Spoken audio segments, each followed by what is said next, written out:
Welcome to my channel रक्षक।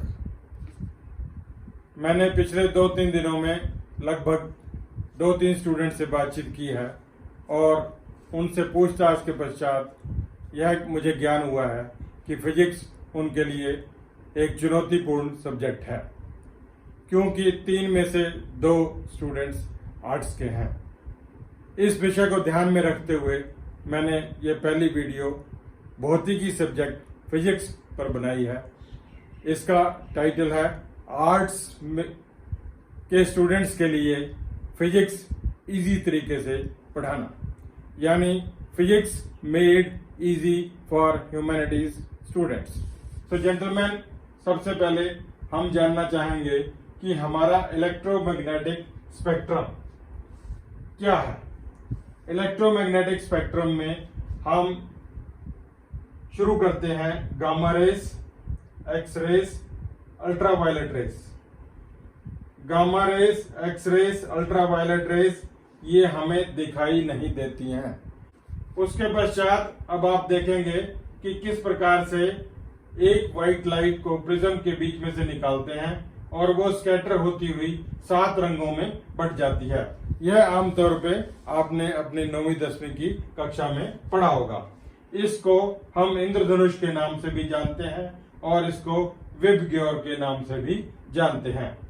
V का मतलब है वॉयलेट, I का मतलब है इंडिगो, B का मतलब है ब्लू, G का मतलब है green, Y yellow, orange and red. ये जो 7 रंग हैं ये ह्यूमन आई को विजिबल हैं, इसलिए इसको विजिबल स्पेक्ट्रम भी हम कहते हैं। आमतौर पे देखा होगा आपने बरसात के दिनों में इंद्रधनुष रेनबो निकलता है। वह रेनबो हमें सतरंगी दिखाई देता है। 7 colour are visible in that rainbow.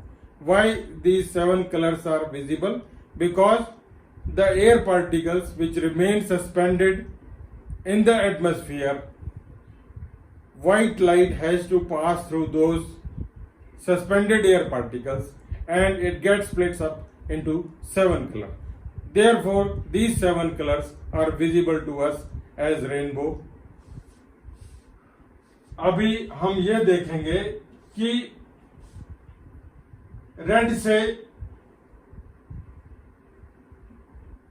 नीचे इंफ्रारेड रेस हैं और इंफ्रारेड रेस के बाद रेडियो वेव्स हैं, और रेडियो वेव्स में आपने घरों में देखा होगा आपके पास माइक्रोवेव होता है।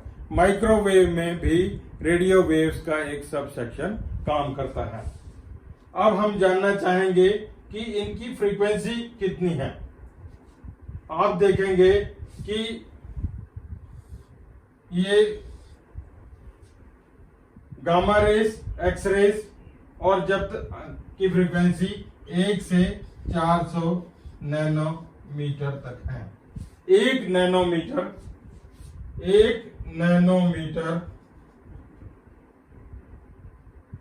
10⁻⁹ मीटर के बराबर होता है। अगला फैक्ट हम ये जानना चाहेंगे कि यह व्हाइट लाइट जो रेड में और वायलेट तक 7 रंगों में बट गई, रेड का अभिप्राय क्या है और वायलेट का अभिप्राय क्या है। आमतौर पे हमारे जो सिग्नल्स होते हैं रेलवेज के या ट्रैफिक लाइट के, वो रेड और ग्रीन लाइट्स में होते हैं, क्योंकि ब्लू लाइट से ऊपर 1, 2, 3, 4 ये 4 green, yellow, orange, red lights के अंदर स्कैटरिंग मिनिमम होती है, इसलिए ये हमें दूर तक नजर आ जाते हैं। सबसे दूरी तक नजर आने वाला रेड कलर है, इसलिए रेड लाइट रेड कलर के द्वारा दर्शाई गई है। आमतौर पे आपने देखा होगा कि सनसेट और सनराइज दोनों रेड कलर में होते हैं। क्यों ऐसा होता है? बिकॉज वो स्पेक्ट्रम में हमें रेड लाइट दूर तक विजिबल है। वॉयलेट लाइट से नीचे अल्ट्रावायलेट लाइट। आपने अल्ट्रावायलेट पेन के बारे में सुना होगा। अल्ट्रावायलेट पेन हम कहाँ इस्तेमाल करते हैं? हम फेक पेपर करेंसी को डिटेक्ट करने में अल्ट्रा वायलेट पेन का इस्तेमाल करते हैं। एक और फैक्ट आपको याद रखने की जरूरत है कि वेवलेंथ और फ्रीक्वेंसी का यहां पे इन्वर्सली प्रोपोर्शनल है, यानी अगर वेवलेंथ हाई है तो फ्रीक्वेंसी कम है, फ्रीक्वेंसी हाई है तो वेवलेंथ कम है।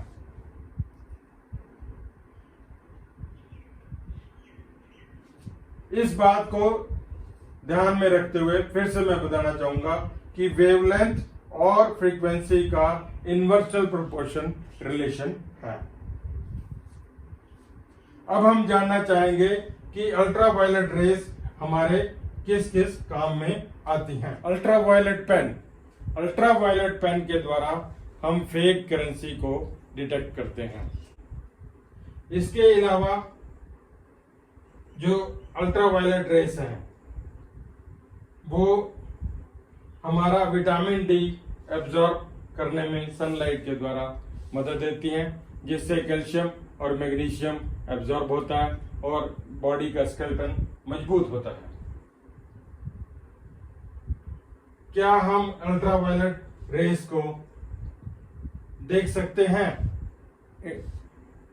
ह्यूमन आई अल्ट्रावायलेट वेव्स को नहीं देख सकती है, परंतु जिस प्रकार से डॉग बियॉन्ड ह्यूमन ईयर सुन सकते हैं, उसी प्रकार से एक इंसेक्ट बम्बल बी है, वह इंसेक्ट अल्ट्रावायलेट रेस को देख सकती है।